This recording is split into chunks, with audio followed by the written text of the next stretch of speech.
आज सभी युवक रोजगार के तरीके दो तय करते हैं।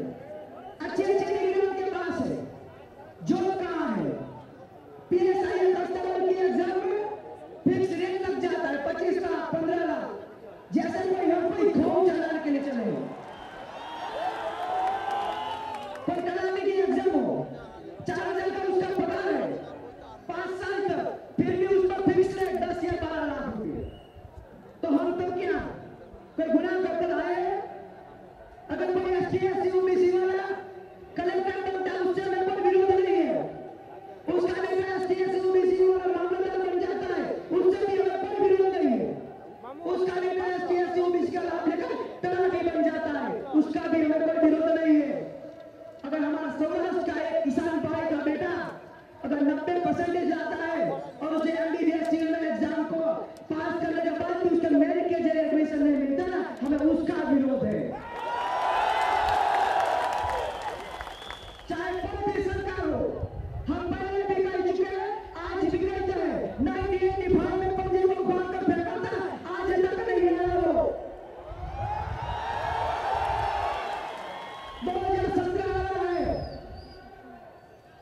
कादों में कीचड़ में निकले करेगा, कमल कभी उगेगा भी नहीं।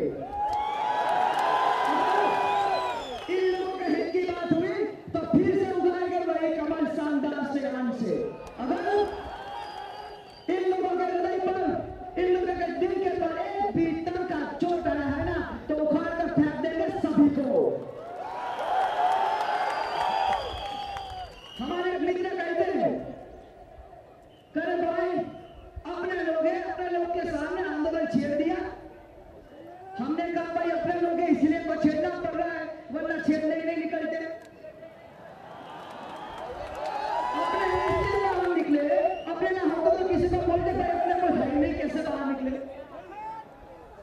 अपने हैं इसलिए हम मारने निकले। बिहार से लोगे तो ले लेंगे वरना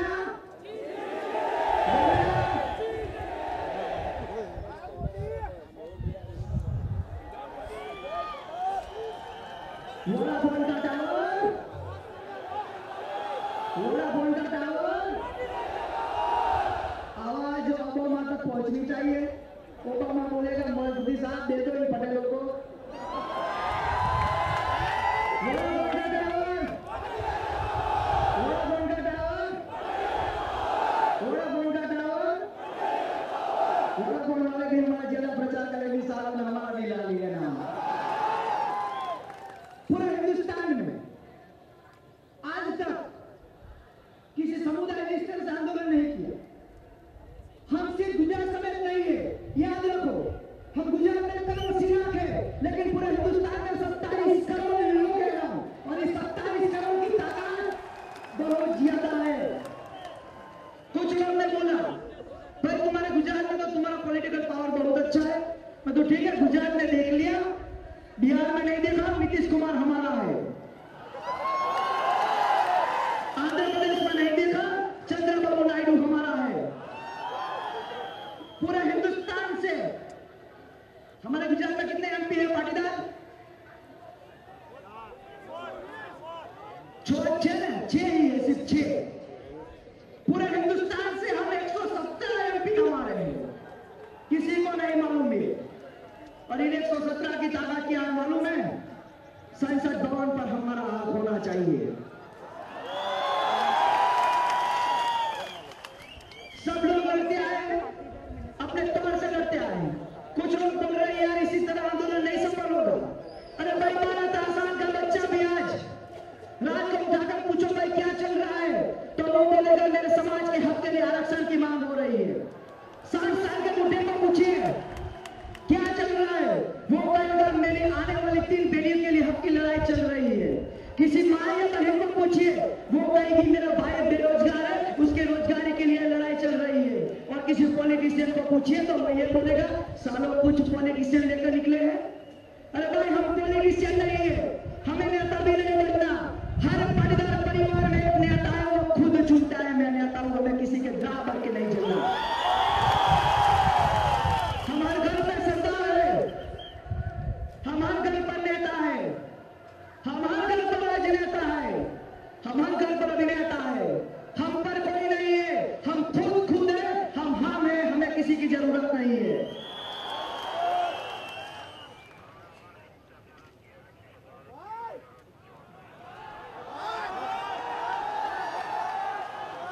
हमने पहले भी बोला 100 मीटर की दौड़ नहीं है, मैराथन है, बहुत लंबी चलानी है। शाम को नहीं आएंगे कि ले लो भाई तुम्हें ओबीसी दे दिया, आएंगे शाम को? अरे आ सकते हैं अगर हमारी शक्ति में इतना दम हो तो। अगर इतने हैं 1 करोड़ 80 लाख है, जिस दिन 1 करोड़ 80 लाख रोड पर आ गए क्रांति के मार्गों पर, उस दिन सामने से देने आएंगे हर घर पर, ले लो भाई तुम्हारा ओबीसी, ले लो भाई तुम्हारा ओबीसी। लेकिन वो शक्ति, वो पावर हमें दिखाना पड़ेगा कि हम हैं, तुम हो, हम हमसे है, तुम तुमसे हो।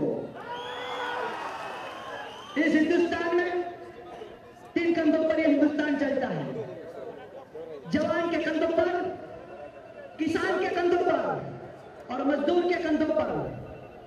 किसान जो पूरे हिंदुस्तान को अन्न देता है, जवान जो पूरे देश की रक्षा करता है, और मजदूर जो हर एक चीज की वो मजदूरी करता है। अगर इन कंधों पर जरा सा भी दुख हुआ ना, तो चाहे आप किसी भी सत्ता पर बैठे होकर वहां से उखाड़ फेंकोगे। किसान की बात आती है, कुछ नेता होते हैं गद्दार इस हिंदुस्तान के, बोल लेते हैं कि किसान ने आत्महत्या कर दी, उसका प्रॉब्लम था। भाई पिछले 10 सालों में गुजरात में 6000 किसानों ने आत्महत्या की है, उसकी जिम्मेदारी कौन लेगा? वो हमारा भाई था, वो हमारा पूर्वज था। अगर उसके चोट पर अब कोई किसान आत्महत्या करेगा ना, तो पूरा गुजरात भुगतेगा, पूरा हिंदुस्तान भुगतेगा। हम अब किसानों की आत्महत्या सहन करने वाले नहीं है। अगर इस भूमि को प्यार लगाकर, प्यार कर कोई एक अन्न पैदा कर सकता है और इस देश से आजाद कर, भूमि से आजाद कर सकता है, आज उसी किसानों के मुंह पर लात मारी जाती है। वो नहीं जानते कि ये पाटीदार किसान जिस दिन दूध बोगा, आशाबाजी बंद कर देगा ना, उस दिन पूरे हिंदुस्तान की आर्थिक स्थिति बदल देगा। मत समझो इस किसान को, जिस दिन औकात पे आ गए ना, तो पूरा हिंदुस्तान अपनी औकात पर आ जाएगा। क्योंकि इस किसानों के पास ताकत है वो कि जो पूरे हिंदुस्तान को खिलाता है, चाहे वो किसी भी समाज का हो। हम किसी व्यक्ति, किसी समाज का विरोध नहीं कर रहे हैं। ओबीसी वाले बाहर निकले, हम उनका विरोध नहीं कर रहे हैं। अच्छा चलो ठीक है, निकले, हमारे भाई है, हमने सभी के समाज में विकास में अपना सहयोग दिया है।